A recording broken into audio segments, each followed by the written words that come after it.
Good morning to all of you. Mr. Aridal, Professor Rao,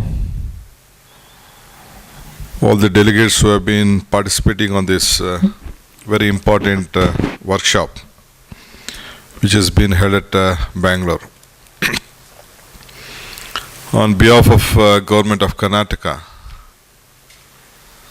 first I would like to congratulate the IPPAI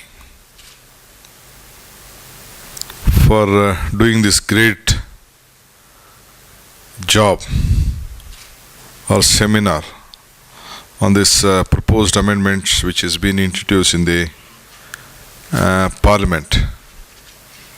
You are helping the states, you are helping the consumers, you are helping the power industry. First, on behalf of the government, I would like to thank and congratulate you for this great efforts. I think it would have been better if you had discussed with me when you had planned this earlier, because we would have given you a full day looking at this issue. My entire team of officers and including myself, we love to participate in this. We would have been, I think, from morning to evening present here, shared a lot of issues, because which is the need of the hour, which we'll have to think on this. Any act or amendment is not anyone's child play. It is an bill which is going to be introduced, and it is a law of this country which everyone has to respect in this factor. I think on the 1st of 2014, I just joined this government as a energy minister. And from that day I am looking at various aspects. Though I was not familiar with this subject, but with this 15 months of experience, I could see that there is no much role of any governments here. It is the private sectors which has played a very major role. Though Karnataka is, as the speakers was mentioning out, we have been very ahead of various policies, looking forward, looking state. Starting from the day of when we started our generation point in Shivakumar in 1905, before any of the states which had Asia's biggest plant in those days, which we were giving power to KGF. I think such big history we have, and now I think our capacity is about 15,000 megawatt. We have a generation capacity. And still 48% is from the Karnataka sector and 52% is from the private sectors, from the Karnataka owned agencies. And we are buying power 52% from the others. So we are more dependable on this sector. But I will not take much on today, since I have to rush to the assembly and a lot of some internal problems are internal miss. Some issues have to be, since I am in the front bench, I have to participate on others. But I think I have asked my officers to be here. And again I will discuss with the organizers on various issues. One thing I would like to make clear here. As soon as I came to know about this electricity amendment bill of 2014, which was being placed, so my officers briefed me on this issue. But in total, in various ministers' conference, the first ministers' conference which was being held after Mr. Puish took over this charge, I made it very clear on the floor in Delhi itself that Karnataka is opposed to this. We want you to rethink. We want the Indian government to call the ministers and the chief ministers to first debate on this. The political leaders has to debate on this.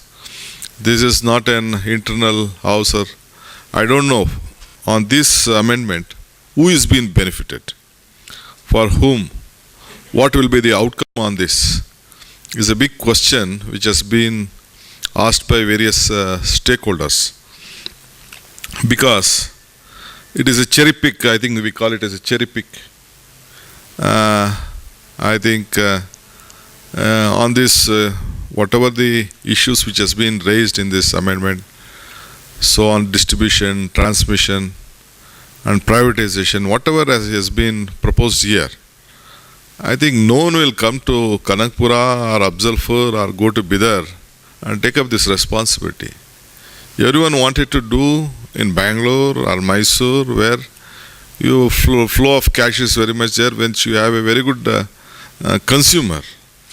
This is not any government will look at it. So whether the UPA government has proposed it or ex-government as the new government has proposed, is not the point here. But I was been discussing this issue with various other colleagues of mine, including the West Bengal minister, including the Madhya Pradesh minister, where across the party line. I think none of the government ministers are happy on this issue. So I am already on record before the minister. I am going to again place this on record, write to the minister, place it before the standing committee, that we are not interested in these issues, and they should rethink, rediscuss, and they should look in the country as a large and all sector. As Mr. Professor was mentioning on various issues, our country is much dependent upon this agriculture sector. In Karnataka itself, more than 39% of the power is being given to agriculture, and we have our own political obligations. And in those days, it was about 1,200 when we announced this free agriculture to this free power to this agriculturist. Now it has gone up to from 1,200. It almost in this budget, for the first time from the last two budgets, we have kept about 7,500 crores subsidy for this agriculture sector and various other aspects.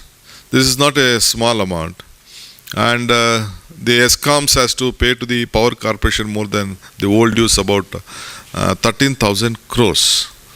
When situation is such on various sides, how we can come to such type of conclusion?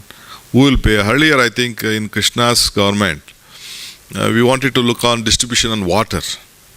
There was a big, almost, it was on the final stage. Some company from France, I think Vivendi or something, they were almost on the finishing stage. I think Mr. Das is here just now, he attended. I think he may to tell about the Karnataka aspect on that issue.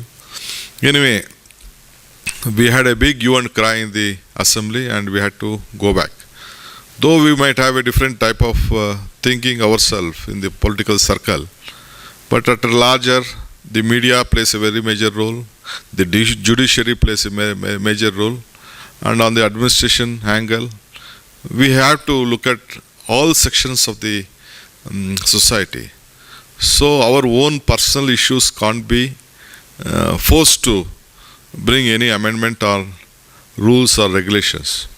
So I appeal to my central government again here to just go back, let us discuss, let us see that something should be workable. I think that whatever, I have a big note which has been already been circulated here. I think it will be very appropriate. I think I could see the proposed discussion which has been held at Bombay, Delhi, and I think Calcutta also is over. I think they have done a very good exercise, and lot of suggestions have come. I think today deliberation also will be on the same line. So, and even the government has to, apart from this, I thought that I have suggested, why can't you look on the 1885 Telegraphic Act? Because transmission is very much important.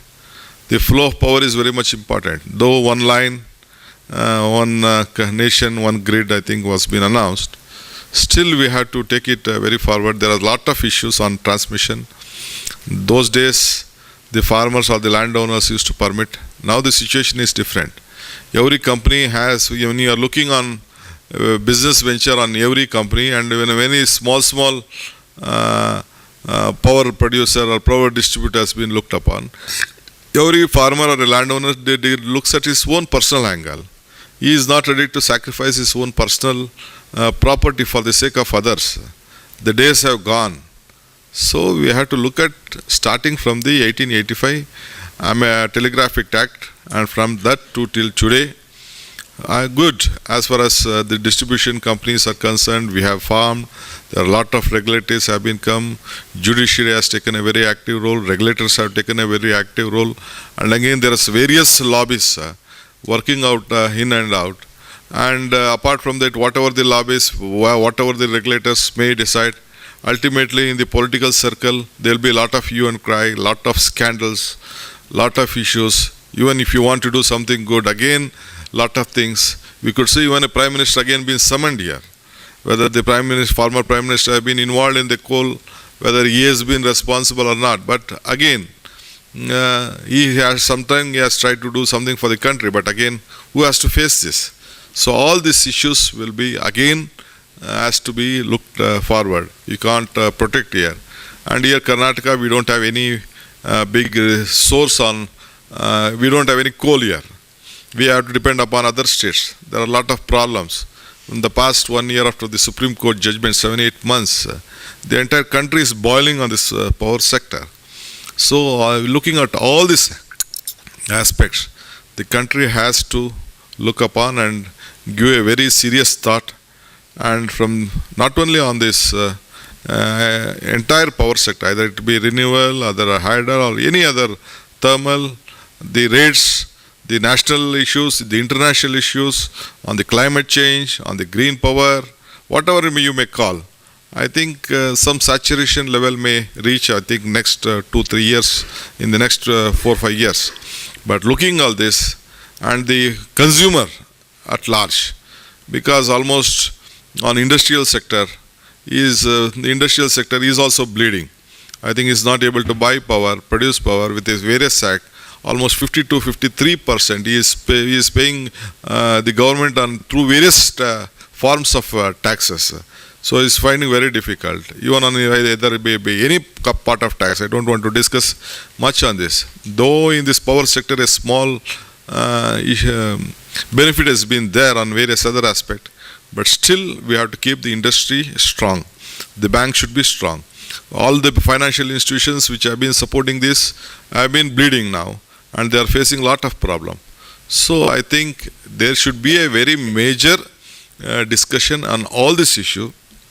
But whatever the points which has been raised, discussed, the key issues are very vital, very important. I want all of you to discuss in length, be open, be committed, and I am sure Karnataka government will be with you. We will stand by your thinking. We want to support this cause, and we will oppose this bill, and we want a big modification in this. Anyway, I wish you all the best. I think in the next, after you finish all your deliberation, I'll sit with the office bearers of this organization, and definitely your voice will be our voice. Thank you.